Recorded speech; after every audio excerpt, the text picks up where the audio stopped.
Halo kawan jalan, kembali lagi dengan gue Failubis di Wisata Dalam Berita. Dan kali ini gue mau membacakan tentang sejarah kerak telur ya.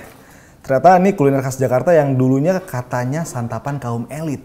Nah, kayak apa nih beritanya? Kerak telur merupakan salah satu kuliner khas Jakarta yang banyak digemari. Nggak hanya oleh orang lokal saja, tapi juga sampai wisatawan mancanegara loh. Dan artikel ini ditulis oleh greatkids.id. Kuliner ini merupakan salah satu jajanan kaki lima yang banyak dijual di beberapa perayaan penting, seperti Hari Jadi Kota Jakarta yang diperingati pada 22 Juni setiap tahunnya. Buat kawan jalan juga mungkin ini sedikit informasi yang pengen nyobain kerak telur bisa ke Jakarta Fair. Nah, gue lanjut lagi, panganan ini terbuat dari beberapa bahan lokal seperti beras ketan dan telur bebek atau ayam, ebi ditaburi dengan topping lezat seperti serundeng, kelapa, dan bawang goreng. Cara pembuatannya masih tradisional dengan tungku dan wajan khusus. Dibuat ketika dipesan, kerak telur paling nikmat disantap hangat-hangat. Nah, biasanya penjual kerak telur bisa ditemukan di pinggir jalan atau di berbagai destinasi wisata seperti Monas. Kayaknya Monas masih ada nggak ya penjual kerak telur ya? Rasanya mungkin kawan jalan bisa langsung cobain ke Monas, melihat langsung ya apakah masih ada penjual kerak telur di sana.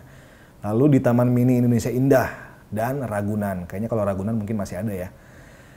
Cita rasa yang lezat berasal dari berbagai bahan-bahan yang dipergunakan yaitu bumbu rempah seperti kelapa sangrai, cabai merah, kencur, jahe, merica butiran, garam, dan gula pasir. Kerak telur yang disebut sebagai omeletnya orang Betawi ini ternyata punya sejarah yang cukup panjang. Nah, penasaran nggak nih sama cerita sejarahnya? Jadi cerita sejarahnya yaitu kuliner khas Betawi ini dipercaya sudah dikenal dan banyak digemari sejak zaman penjajahan Belanda. Meski ketika itu kerak telur diciptakan tanpa sengaja, nyatanya kerak telur menjadi salah satu makanan ikonik yang punya banyak penggemar hingga saat ini. Awalnya, masyarakat Betawi ingin mengolah beragam panganan dengan memanfaatkan banyaknya buah kelapa di daerah itu. Percobaan dan eksperimen menciptakan panganan baru itu melahirkan kerak telur seperti yang kita kenal saat ini. Menurut catatan sejarah, kerak telur baru dimulai dijual komersil sekitaran tahun 1970-an.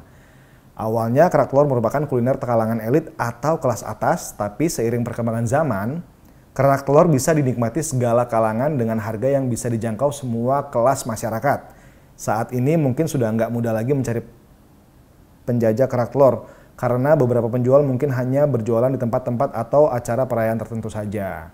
Nah, jadi harapannya semoga kerak telur tetap dilestarikan dan enggak akan hilang dimakan zaman.